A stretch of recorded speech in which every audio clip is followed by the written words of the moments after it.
Bonsoir Dimitri, bonsoir tout le monde. Merci d'être venu. On vous entend pas en fait. Vous êtes stressé comme moi alors? Comment vas-tu Valérie? Ça va, ça va. Est-ce que tu peux te présenter? Oui, je suis Valérie Rodney, j'ai 31 ans et je suis manipulatrice radio au CHU PZQ. Et depuis à peu près 4 ans, j'anime le site internet lafleurcurieuse.fr et la page Instagram La Fleur Curieuse qui met en avant les cultures du continent ancestral d'Afrique et en faisant surtout un lien avec la Caraïbe. Valérie, comment on arrive à l'écriture déjà et ensuite à la publication de ces écrits en fait? Alors ça a commencé avec le confinement, puisque je ne travaillais pas, donc pendant 3 mois j'ai été confinée et je sentais que j'allais péter littéralement un câble. Donc je rôdais dans l'appartement et mon conjoint m'a dit mais pourquoi pas écrire? Toi qui adores lire, pourquoi pas écrire? Et je me suis assise devant l'ordinateur et j'ai écrit Le Soukounian du Verpré, c'est mon premier écrit. Et depuis, ça a débloqué plein de choses et depuis... on va dire que ça m'a libérée et je ne fais que écrire depuis. Tu abordes plusieurs thèmes dans tes ouvrages, notamment le thème des songes.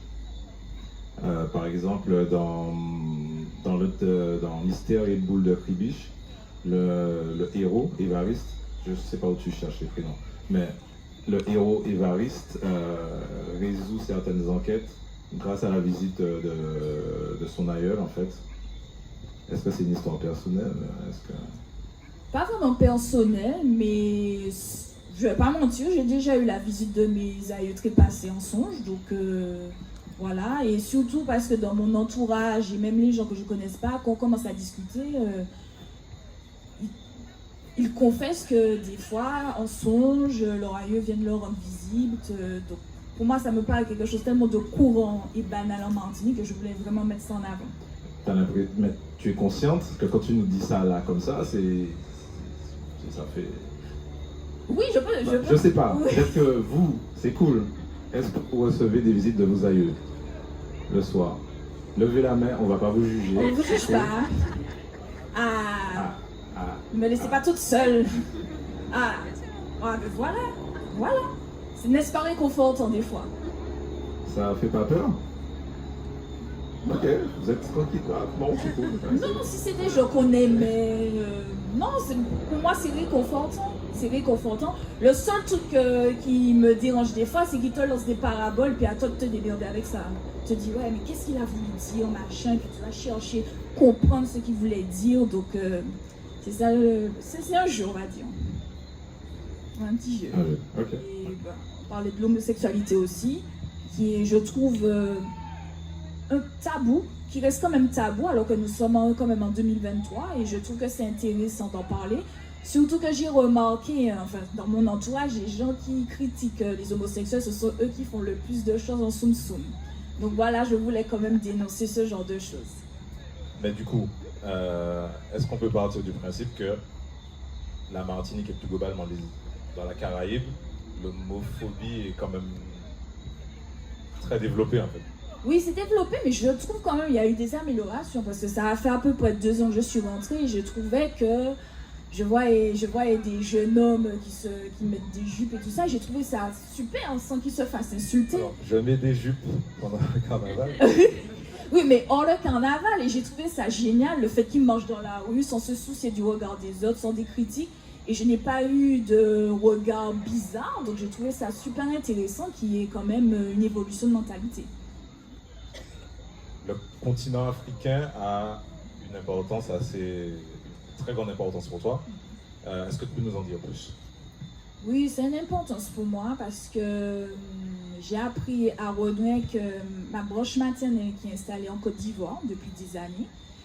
Et le fait de leur rendre visite, ça m'a permis d'ouvrir mes yeux sur le continent africain et le fait aussi de faire mes recherches pour trouver les connexions entre le continent et la Caraïbe. Donc oui, pour moi c'est important le retour en Afrique, mais je ne suis pas pour, personnellement, je dis bien personnellement, le retour, aller y vivre, mais c'est le retour pour moi spirituel qui était important. Et justement, dans Parole pour Maquerelle, volume 1, l'héroïne émérante, à la fin de la nouvelle, elle s'envole pour l'Afrique, pour quitter une vie de misère. Ah, j'ai spoilé. Oui. Oh non, mais il y a plusieurs histoires. Il y a plusieurs histoires, ça va. Ça va aller. C'est cool. Bon, ok, je vais sûrement spoiler encore. Mais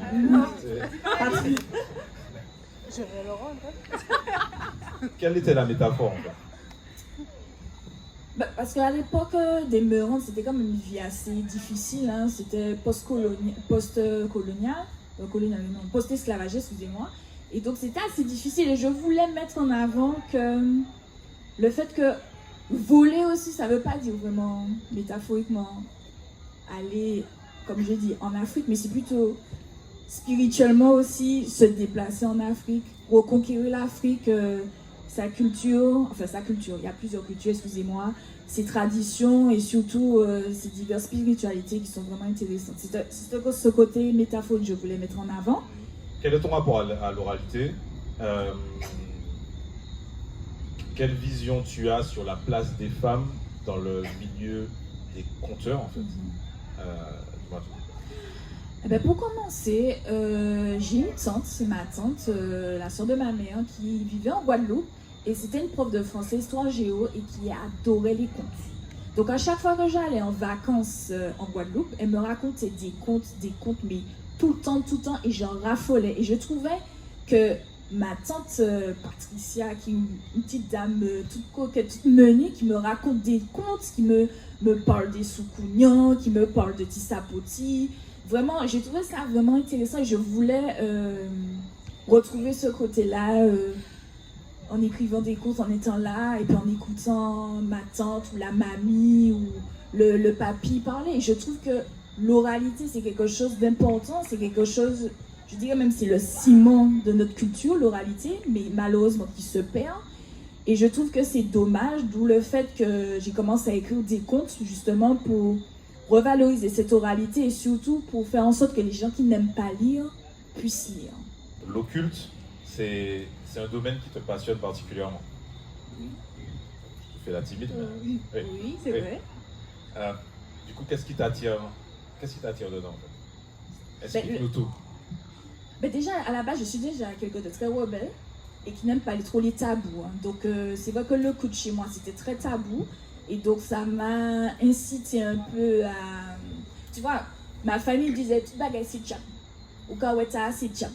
Si tu vois ton aïe en son, c'est diable. Toute bagaille, c'est diable. Et moi, je me disais, mais pourquoi ils disent ça? Parce que moi, je vois pas tellement... Quand mon papy venait me voir en son, je me disais pas que c'était diabolique. Donc, je me disais, bon, ce serait plutôt intéressant de creuser un peu plus. Et plus je creuse, plus je me découvre, je dirais pas une passion, mais je sais pas, une affinité, ça me plaît vraiment, cet occultisme, tout ça. Et puis, je vais pas vous mentir, le fait que mes collègues soient au courant de ça, j'ai le respect au travail, on me fait pas chier. Ce qui est surprenant, c'est le fait que, je pense qu'il y a peut-être plein de personnes ici qui pratiquent le vaudou, mais qui ne le diraient jamais comme ça. Et toi, t'es free avec ça. Oui, mais ça a été un long travail. Hein. Il fallait préparer ma famille quand même. Hein. J'ai préparé ma famille, j'ai arrondi les angles, machin. C'est avant de le dire haut et fort. Hein. Il fallait quand même que je prépare ma famille parce que c'était quand même assez... Parce que le vaudou, on va pas se mentir, a une mauvaise image. Hein. Quand on pense au vaudou, on pense direct à sorcellerie, on pense au tien-bois, alors que le tien-bois, c'est pas forcément mauvais. Il y a la dualité dans toute chose et il a fallu quand même un travail pour accepter, pour le dire haut et fort. Avant, j'étais un petit peu, je disais, oui, bon, les ancêtres, tu vois, je restais toujours dans les ancêtres, sans trop me définir, mais je sais pas, depuis, on va dire, octobre 2022, là, j'ai dit, bon, je pratique le vaudou, je veux faire les rites initiatiques comme il faut, et voilà, je m'assume. Quel que soit ce qu'on dit sur moi, enfin, pas dit. Alors, je suis curieux, ça veut dire quoi, les ancêtres Pakamo? La preuve, c'est quand le papy et mamie viennent vous voir en songe, il n'y a pas qu'à moi, il n'y a pas moi. Puisque quand ils sont morts, on n'a plus de contact, alors que ce n'est pas le cas. Des fois, ils viennent te voir, ils te donnent un remède rasé. D'ailleurs, j'ai plein de témoignages sur ce sujet. Du coup, dans la mythologie antillaise, quel est ton personnage préféré? La diablesse. C'est quoi la diablesse? C'est quoi? Parce qu'en fait, j'ai du mal justement à comprendre le concept de diablesse. J'avais écrit un article sur la diablesse. Ça, c'est mon avis sur la diablesse. Hein. Quand on regarde la diablesse, avant c'était une blanche, après c'est devenu une mulâtresse et après c'est devenu une négresse dans les contes. Et je me suis dit pourquoi ce revers, pourquoi ce changement? Et pour moi, c'est selon moi. Hein, donc la diablesse, c'est quand c'était la blanche, c'était la femme du maître, c'était la femme inaccessible, un peu cruelle aussi, mais inaccessible avec les yeux bleus qui te transperçaient. Et donc pour l'homme, c'était la femme intouchable, qui pouvait les manger parce que si ne serait-ce qu'il touchait la femme du maître, il se retrouvait dans la geôle. Donc pour moi, c'est parti de là.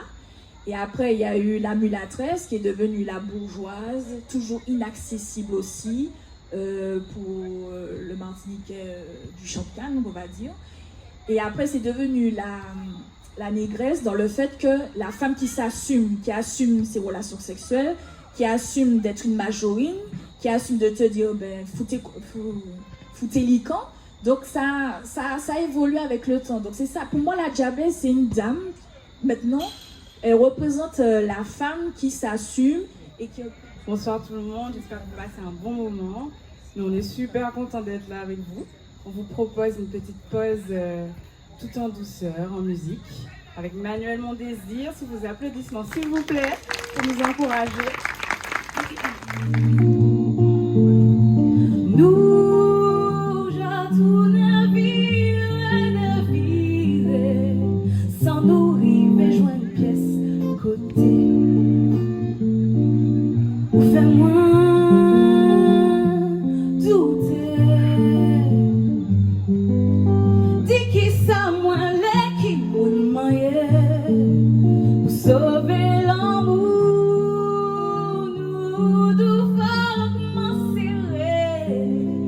Toute poésie qui en fond, j'aime moins.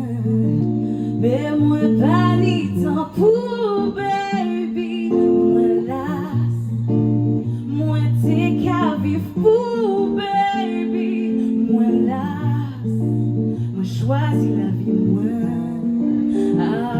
avant tard, même si mon pas pour vivre à dans bras.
C'est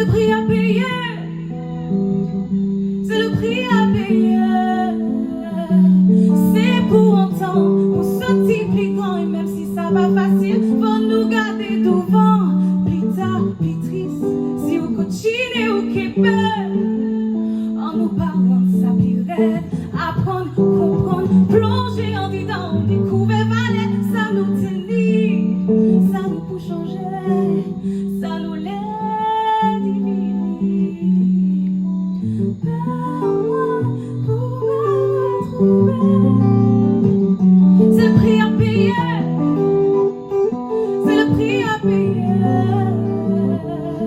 Alors ma bête mais pour ça on t'est dit avant. L'œil qui est viré, qui est bien meilleur, pas souffert, ça on t'est dit pour faire. Mais pas j'en étais avant, comment plonger en dedans. Et merci bon Dieu pour ça on dit, pour ça on changeait, pour ça on divine. Moi pour me retrouver. C'est le prix à payer. C'est le prix à payer. Perds-moi pour me retrouver. C'est le prix à payer. Oui, c'est le prix à payer. C'est le prix à payer. C'est le prix à payer. Oh, c'est le prix à payer. C'est le prix à payer. C'est le prix à payer.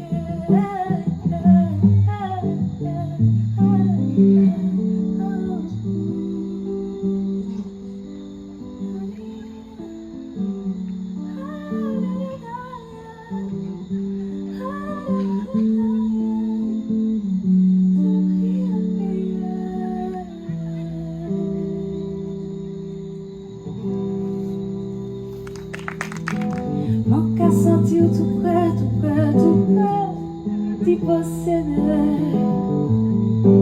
Ça qui cachait en fond aux yeux. Et moi déjà c'est tellement pas que c'est l'œil longtemps. Les dévoilants nous saisit. Caresse toujours, caravage moi. Mais gardez pas votre chez moi.